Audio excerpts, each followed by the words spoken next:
Chapter 104, May 19th, 2020, 8:30 a.m. For breakfast, we had scrambled eggs with hash browns. It was okay. I've tasted far worse meals at St. Clara, so this wasn't that bad in comparison. You want to know what I was craving at that moment? I was in the mood for some root beer floats and sloppy joes. I often get intense cravings that I can't satisfy. At first, I sat alone until a boy around my age sat down by me. What was funny about him was that he looked like such a stereotypical jock, that he could have easily disguised himself as 100 different people. "Hey," I mumbled. "What's up?" he asked, lazily stretching. "Oh, just enjoying my stay in hell." "What about you?" I asked sarcastically. "I'm just surprised that you can function again. The first 2 days you were here were interesting. The sentences you said made no sense at all, and every little movement or sound scared you." "What was the weirdest thing I said?"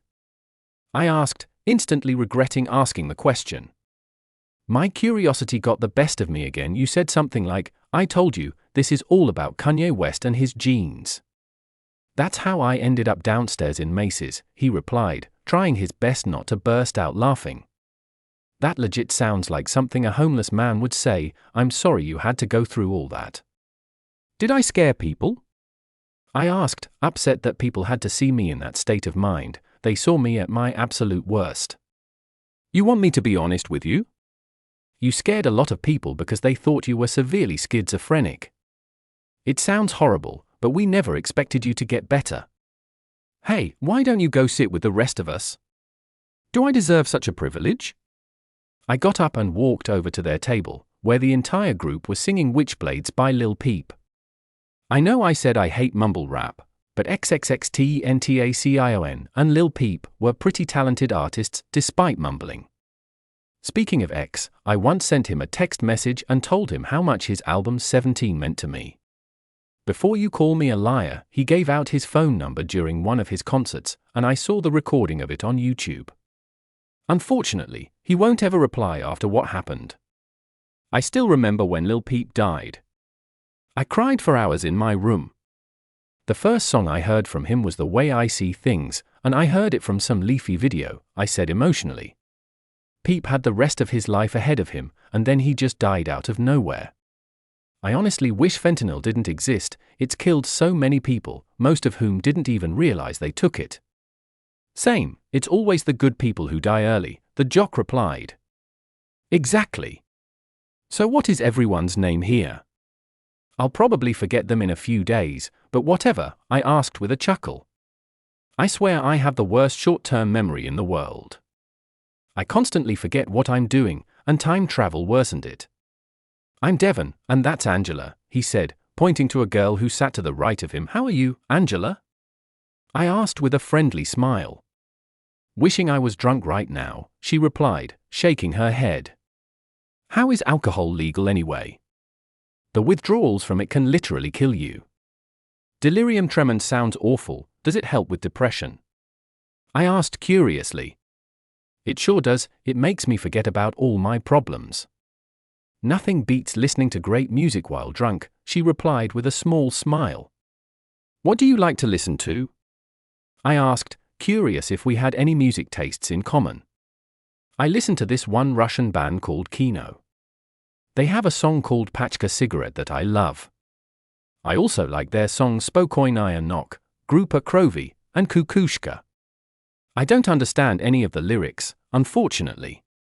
But what do they matter when the song is good?" Out of nowhere, Devon did that annoying fake cough that people do to get your attention. I realized then that I hadn't been introduced to everyone and that I became distracted all over again. "Anyways, here's Stella. She can play ukulele really well." "I'm not that good," she said, blushing vermilion and shaking her head. "Well, can you play that one Somewhere Over the Rainbow song?" I asked, excited to see her play ukulele. It would be one of my few sources of entertainment here. "Everyone with a ukulele knows it," she replied, laughing. "So this is Thomas. He knows everything about computers." Devon gestured to a boy wearing a RuneScape shirt. Man, it's crazy to think how old the game is. I didn't know people still played RuneScape. The outdated graphics don't bother you at all? I asked, remembering how, in the early 2000s, graphics weren't all that great. Still, they made classics like Grand Theft Auto, San Andreas, which in my opinion, is the greatest open-world game of all time. Big Smoke's order still cracks me up to this day. His stupid train mission, though, can go straight to the 9th circle of hell. As for the oldest game I've ever played, it would probably have to be Age of Empires 2, which was released in late 1999. Exceptional game, really. Only problem is that it's insanely addicting. I can never play for less than 2 hours at a time. No, because graphics aren't everything. I mean, look at it this way. We have so many beautiful games nowadays that are infested with microtransactions. You've heard about the whole Star Wars, Battlefront 2 fiasco, right? Right, I simply said. I've heard pretty much everything there is to know about what happened with that disaster despite never actually having played the game myself. Fallout 76 was another fun story to follow because of how ridiculous it is. Thankfully, the last Fallout game I got was Fallout New Vegas, so I was saved from that disaster. I swear if I ever meet Todd Howard in real life, I'm going to punch him right in his lying face. I'll show him 16 times the beating 40 hours of gameplay just to unlock one character. And they had the gall to say that it was all for a sense of pride and accomplishment, Thomas said with a disgusted expression.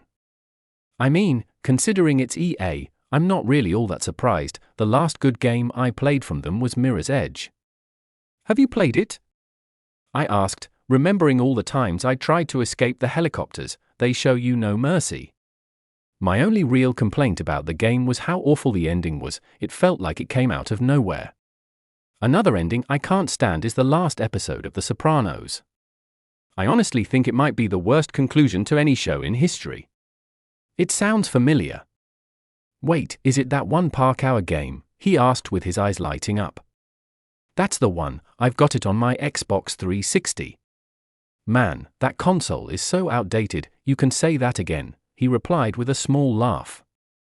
I felt something touch my hand at that moment and nearly jolted. I looked down to see what it was, and to my surprise, I was holding a Camel cigarette. I did a double take, and it was gone when I looked at it again. It was the strangest thing to have hallucinated, considering I've never smoked in my life. After my hallucination, I started feeling extremely uneasy and felt my body shake like mad. I asked one of the nurses if she could play some music to calm me down. Obviously, I didn't explain what caused me to freak out. They would have kept me in the hospital even longer if I did. What would you like for me to play, dear? She asked gently. That's what I liked about her, she actually treated you like a human being. In psychiatric hospitals, a lot of the nurses and doctors see you as wild animals. Play Dreams by the Cranberries. Oh, that song from You've Got Mail, she asked with a wide smile. That's the one, I replied with a small smile.